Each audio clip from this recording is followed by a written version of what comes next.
संकोच नहीं है कि एक समय था जब मैं साईं बाबा का बहुत बड़ा आलोचक था।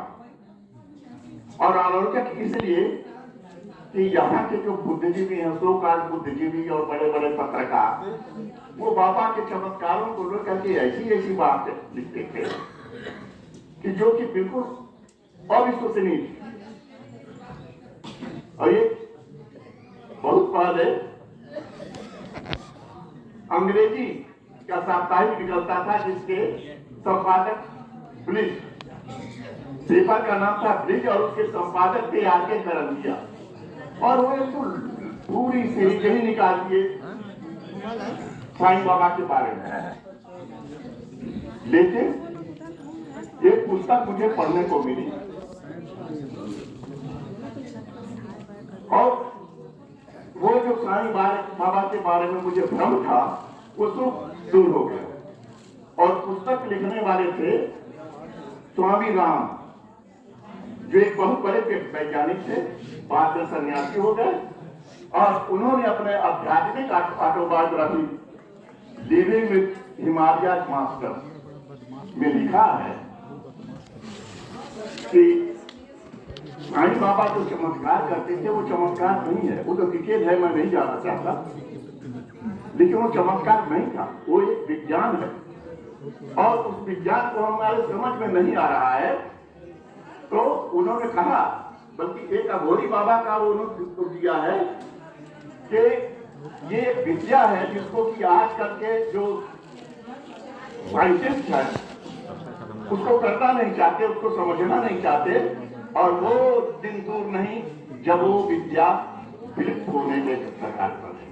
जो चमत्कार करते थे, जो साईं बाबा शून्य से पदार्थ पैदा कर देते थे, ये चमत्कार नहीं था, ये विज्ञान है।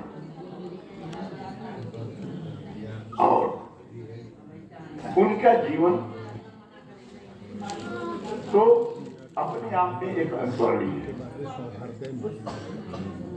आंध्र प्रदेश के एक छोटे से गांव पुट्टपर्थी, जो आजकल विश्व पटल पर है, 23 नवंबर आज के दिन 1926 को पैदा हुए। माता पिता ने उनका नाम रखा सत्यनारायण राजू, लेकिन भक्तों ने उनको सत्य साईं बना दिया। और 13 वर्ष की अवस्था में ही जुआ सत्य ने मां के सामने ये घोषणा कर दी कि उनका जन्म मानव सेवा के लिए हुआ। वो ये मानवतावादी आध्यात्मिक पुरुष थे। उनकी मुख्य शिक्षा थी कितनी बड़ी कि पूजा पाठ मंदिर से करना से अच्छा है कि आप सबसे प्रेम करो और सबकी सेवा करो। वो उनके उपदेश से, जैसा कि अभी वो बताया था विमल कुमार जी ने, विमल जी ने, उनका उपदेश केवल शब्दों में नहीं नहीं था, बल्कि उनके कर्मों से भी परिलक्षित होता है। विश्व स्तरीय स्वास्थ्य सेवा प्रदान करने के लिए निःशुल्क अस्पताल, प्राइमरी शिक्षा से लेकर उच्च शिक्षा तक निःशुल्क शिक्षा देने के लिए संस्थाएं, सूखाग्रस्त गांव में विशाल जल आपूर्ति के लिए विशाल परियोजनाएं, ये कुछ उनके काम हैं जो कि उनके कीर्ति स्तंभ है। ये उनकी सर्वोत्तम जो साधना थी, उनके सर्वोत्तम को थे, वो सर्वोत्तम जो पूजा थी वो मानवता की सेवा। बाबा ऐसे जात पात में विश्वास नहीं करते, कहते थे कि मनुष्य की एक ही जात है और वो है मानव जात। उसका एक ही धर्म है, वो है प्रेम का धर्म। उसकी एक ही भाषा है, वो है हृदय की भाषा।